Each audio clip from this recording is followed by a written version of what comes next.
मैं नहीं बोलूंगा, आज मेरा छोटा भाई बोलेगा। दोस्तों, अपने पावर स्टार कहे जाने वाले पवन सिंह जी का जन्मदिन पर एक अक्षरा सिंह जी बहुत बड़ा बयान दी है, जो इंटरव्यू में कहा गया है। आप देख सकते हैं जाकर वीडियो को। अक्षरा सिंह ने साफ साफ बताया गया है पवन सिंह के बारे में। तो दोस्तों, आप लोग इंटरव्यू जाकर देखिए, जनता माफ नहीं करेगी। तो दोस्तों, किस तरह से अपने पावर स्टार वीडियो का जवाब दिए हैं अक्षरा सिंह को, चलिए दिखाते हैं दोस्तों वीडियो को पूरा अंत तक जरूर देखिए दोस्तों। कभी कभी हालांकि केहू के इंटरव्यू हम देखा नहीं, तब कान में साउंड आयल कि पवन सिंह बोलते नहीं है, बुलवाते हैं।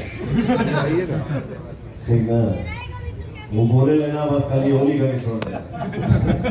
अच्छा, ऐसा मेरा नेचर नहीं है, मैं ऐसा काम नहीं। तो दोस्तों, आपने वीडियो देख ही लिया होगा किस तरह से अपने पावर स्टार भैया अक्षरा सिंह को जवाब दिया है। दोस्तों, वीडियो कैसा लगा कमेंट में जरूर बताइए दोस्तों, और सब्सक्राइब भी कर दीजिए दोस्तों।